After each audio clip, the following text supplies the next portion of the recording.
Dear students, in today's video lecture, we will be discussing three important topics: collision diameter, collision number, and collision frequency. Now, as you know, according to the postulates of kinetic theory of gases, a gaseous system is composed of several gas molecules which are moving at different velocity in different direction. Now, there are a lot of intermolecular forces also operating between the gas molecules. But a stage is reached at some point when the strong repulsive forces start operating between them, and therefore, suppose there are two gas molecules, they start moving apart. Now, in this diagram, you can see we have drawn two spheres. We assume that the gaseous atom or the gaseous molecule are incompressible sphere. Okay, and the dot in the center represents the center of the molecule. Now, if we connect the two centers between the dotted lines, then the closest distance of approach between the centers of the two molecules taking part in a collision is called collision diameter. It is usually represented by symbol sigma. Now, usually this value of sigma is of the order of angstrom or 10 raised to power minus 10 meter. For example, in case of oxygen molecule, the value of sigma is 3.61 into 10 raised to power minus 10 meter, or simply 3.61 angstrom. Next, we will be discussing collision number and collision frequency. Now, in case of collision number and collision frequency, there are minute differences which one must pay attention to in order to understand the difference between the two. Now, according to the definition, the number of collisions which a single molecule makes with other molecules in 1 second is called collision number. This means that we are focusing on only one single molecule in this case. And of course, there is time constraint, which is 1 second. But as per this definition, there is no constraint on the volume. Why I am saying this will become more clear when I tell you collision frequency. Now, according to the definition, the number of collisions which take place in 1 second again, but among the molecules, so all the molecules present in that volume, present in 1 centimeter cube of the gas is called collision frequency. So now here we not only have the limitation on the time, which is 1 second, but we also have limitation on the volume, which is 1 centimeter cube, right? So, but here again we are not talking about about only one single molecule, but all the molecules present inside that volume of 1 centimeter cube. So that is known as collision frequency. Now, one point to remember is that collision number symbol is called NC, capital N, and C is in subscript. And the symbol for collision frequency will be capital Z. Now, here you can see in equation 1, that is the equation that represents the mathematical expression for collision number. So, NC is equal to square root of 2 multiplied by pi V sigma square N. Now, here we are assuming that N is the number of molecules per centimeter cube of the gas, and all the molecules are identical. V is your average velocity and sigma is your molecular diameter in centimeter. So pay attention, we are using all the CGS units here. Now next we will discuss how to derive this formula. Let's assume this diagram. Here we are talking about one particular single molecule A. If A is moving with an average velocity of V centimeter per second, as I had mentioned above, then the distance traveled by molecule A in 1 second will be equal to V centimeter. So as you can see, the total height of the cylinder is written as V centimeter in the diagram. Now, obviously the molecular diameter is sigma. Then we are also assuming in this case that only molecule A is moving and all the rest of the molecules are stationary. Of course, this is an assumption that we are taking for simplifying the derivation. We will be modifying this later. Now, A is moving forward, let's say in X direction. Now, according to what they are saying in this textbook, all the molecules that are present inside the outer cylinder, they are the molecules with which molecule A will collide with. So here the outer cylinder has a very, very specific radius which is sigma. Okay? Now here, of course, in this diagram all the molecules are drawn in such a way that some part, if not the whole part, lies inside that total cylinder. So molecule A is going to collide with all the rest of the spheres that are shown in the diagram. Correct? Now you must remember from probably your class 10th mathematics the formula for calculating the total volume of a cylinder. It is pi r square h, where r is the radius of the cylinder, h is the total height, right? So in this case, radius is sigma, height is v. So therefore the total volume should be pi sigma square v, as you can see here.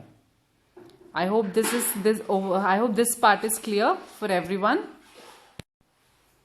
Now, next, as you remember, n represents the number of molecules present per centimeter cube. That means then the number of molecules present inside the cylinder, we will have to multiply pi sigma square v by n. So pi sigma square vn is the number of collisions which the molecule A should make in 1 second with the other molecules in the cylinder. This is the total number.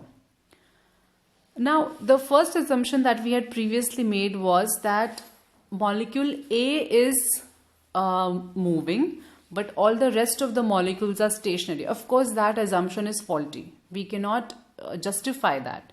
So what we will do is, we will now modify the term velocity. So we will be replacing average velocity with relative velocity. Now, there are 3 types of collisions that you can see in the diagram. In first type, which is labeled as A, we can see that there are 2 molecules that are traveling with the same velocity in the same direction. So in this case, the relative velocity will be 0. In diagram B, there are 2 molecules, of course identical molecules, that approached each other from exactly opposite direction with the same velocity and underwent a head-on collision. Now during this, what will happen is the 2 molecules will trace back the original path and will trace back with the same velocity v.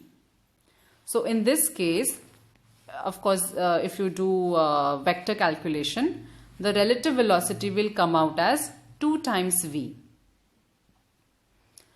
In the third case, the 2 molecules are colliding with each other at right angle. And of course, then they are, you can say, reflected back also at right angle. In this case, the relative velocity, which is the dotted line forward, is represented by square root 2 times v. For this also you can do vector mathematics. Now, on an average, the molecules usually undergo the collision type, which is C. This is the most common. So we will be using the diagram C for our purpose, and we will replace the average velocity with relative velocity, which is square root 2 times v. Therefore, thus, although the molecule A travels a distance of v centimeter in 1 second, it collides with other molecules with a relative speed of square root 2 times v. So when we replace that, the new terminology that we get is square root 2 pi sigma square Vn. And if you notice in this video, this is the expression I had told you what NC is. So our derivation of collision number is complete. Now next we will discuss the derivation of collision frequency. Now for collision frequency, as you know that we do not focus on only one single molecule, but we are talking of all the collisions that may be taking place in 1 second and in 1 centimeter cube. Now for that we will have to multiply the above expression with the total number of molecules, which will be n, right?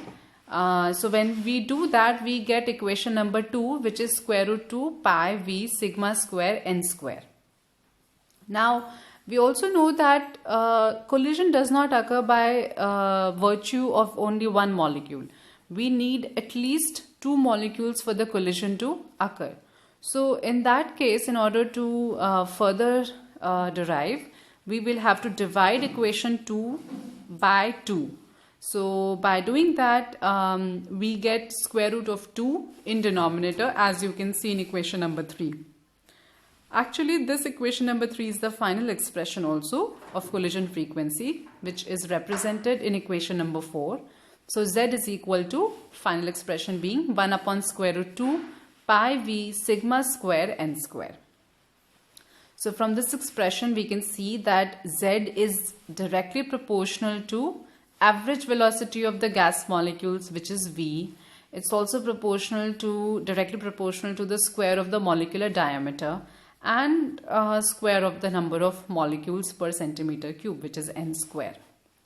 Now next important thing for us to consider is the effect of temperature and pressure on these quantities. So let's take first the example of collision frequency Z. Now equation number 5 represents the expression for average velocity, which is square root of 8 RT upon pi m. If we substitute equation number 5 in equation number 4, we get equation 6. Now this is also another very common form of the expression for collision. Now if we want to discuss this further, as we know that according to the Boyle's law, if the temperature is constant and if we increase the value of pressure, then the value of volume decreases, right? So when the volume is increasing, there is one quantity which changes. It is not sigma. Of course, it cannot be square root 2 or pi, those kind of constants. It is going to deal with n. N represented, as you remember, number of molecules present per centimeter cube of volume. So when the pressure is increasing and volume is decreasing, then the same number of molecules will not be present in the same 1 centimeter cube of volume. In that case, the value of n will increase. Hence, the value of collision frequency will also increase with increase in the value of pressure. Now next we will discuss temperature. According to the postulates of kinetic theory of gases, if we increase the value of temperature, then the kinetic energy increases of all the gas molecules. Now we also know the expression for kinetic energy, that is half mv square. So if kinetic energy is increasing, then velocity will also increase. And as you know, in the previous expression we had already seen that collision frequency is directly proportional to the velocity. So therefore, both pressure and temperature, both increase in temperature and pressure has the same effect on collision frequency. Thereby I mean to say it will. Now next we will discuss mean free path. Like you know that according to the kinetic theory of gases, the molecules of a gas are constantly moving in different directions with different velocities, and hence they are colliding with one another. Now, simply taking a sum of the distance traveled by a molecule before colliding with another molecule is called free path. So in this diagram, as you can see, L1, L2, L3, 4, 5 and so on up to 8.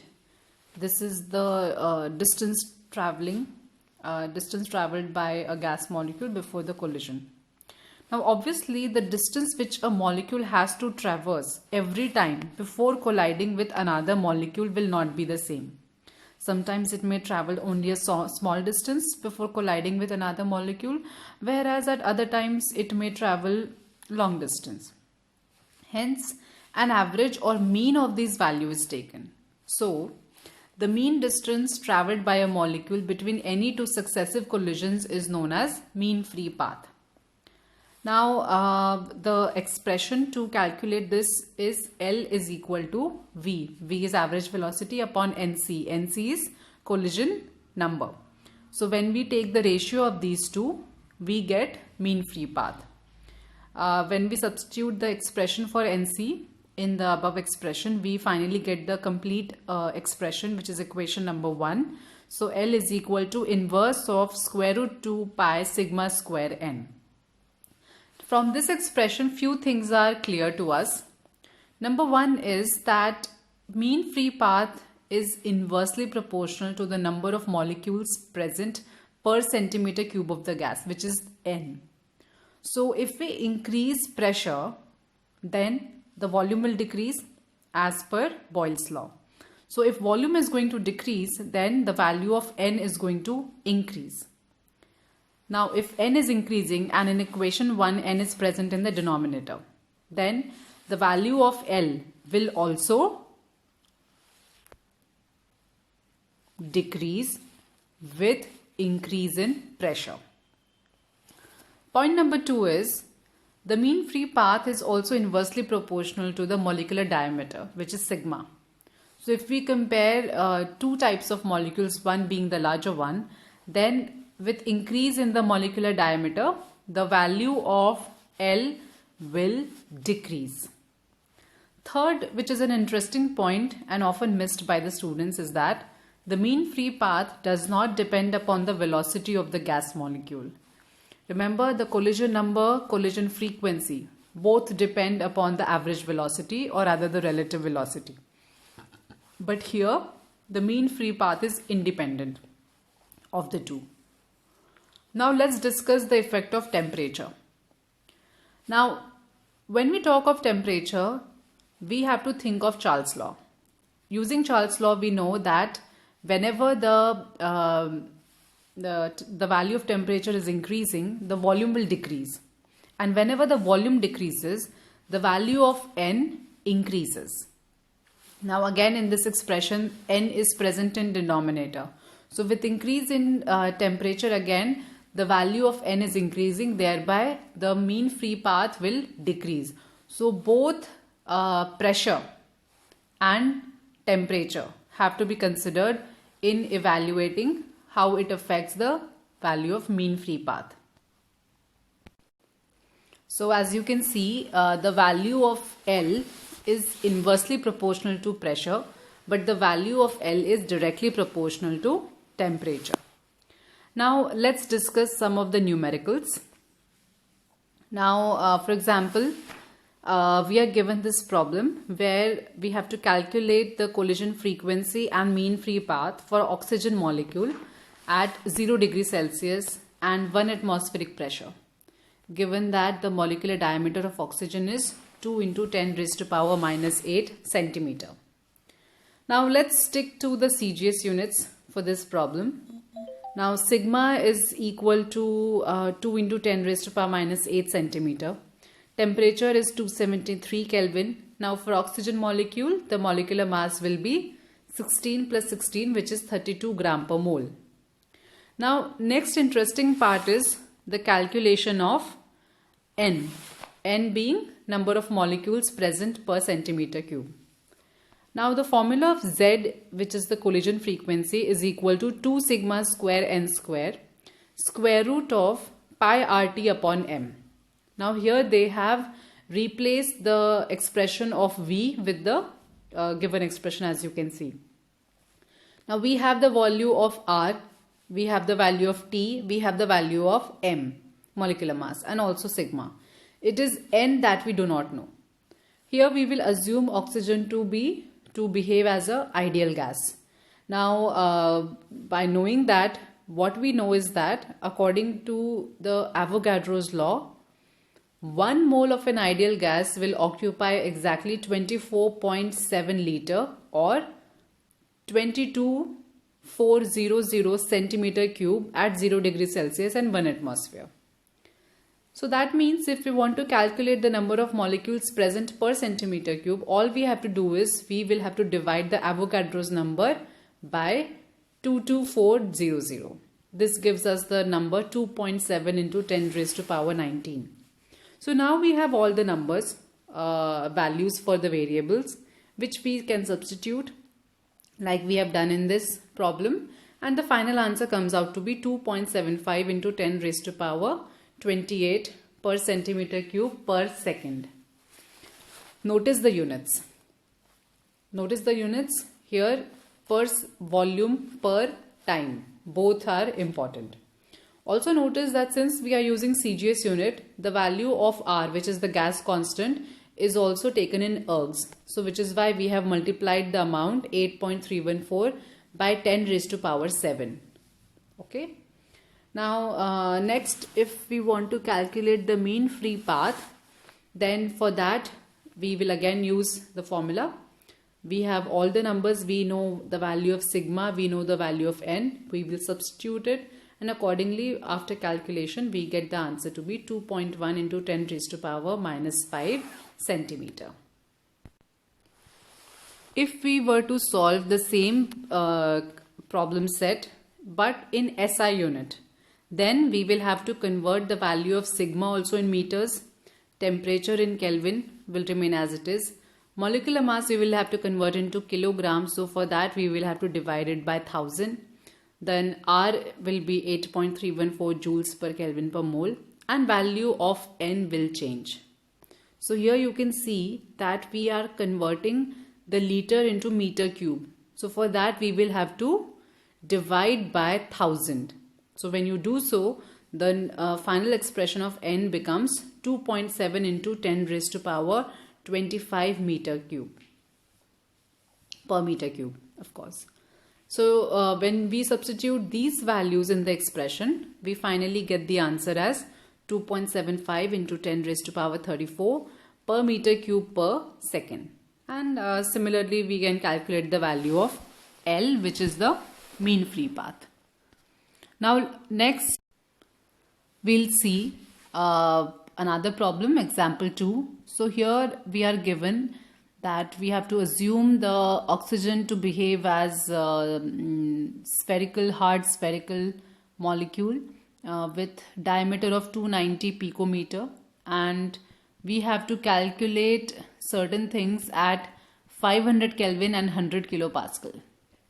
Now sigma will convert into meters, pressure also we will convert into SI units, temperature is 500 Kelvin, will remain as it is. R value also we'll have to change, from CGS to SI unit, and of course the value of Avogadro's number, or basically the mole, will remain the same. Now in the first step we will calculate the value of collision number, which is NC, which is square root 2 pi V sigma square N. We'll first calculate the value of average velocity, which we get as 575.3 meter per second. Again notice that we have converted the molecular mass into kilogram per mole quantity, so we have divided by 1000 or taken 10 raised to power minus 3 as the multiple. The value of R, which is the gas constant, will remain as it is, as we know. Then finally solving it, we get as 575.3 meter per second. Now to calculate the number of molecules per centimeter cube, notice here we have to do certain calculation again. So here for this purpose we use this expression. It's derived again from PV equal to nRT, ideal gas equation. When we substitute these value, we get the final answer as 24 into 10 raised to power 23 per meter cube. Finally, when you substitute all these quantities, you get the final value of NC, which is around 5.156 into 10 raised to power 8 per second. Then next part we will calculate collision frequency. Again for that we know the expression Z is equal to 2 sigma square n square square root of pi RT upon m. We will again substitute the values accordingly and then solve it. We get the answer 6.19 into 10 raised to power 32 per meter cube per second. Again note down the units. For collision number we only in the units we get only per second, but for collision frequency it will be per meter cube per second, right? Then lastly we have to calculate the mean free path. When we substitute these values, the value for n and all, we finally get the answer 1.85 into 10 raised to power minus 7 meter. So here are a few more practice problem that you can practice on your own. You have to use the same formulae that we have discussed in this class and practice it.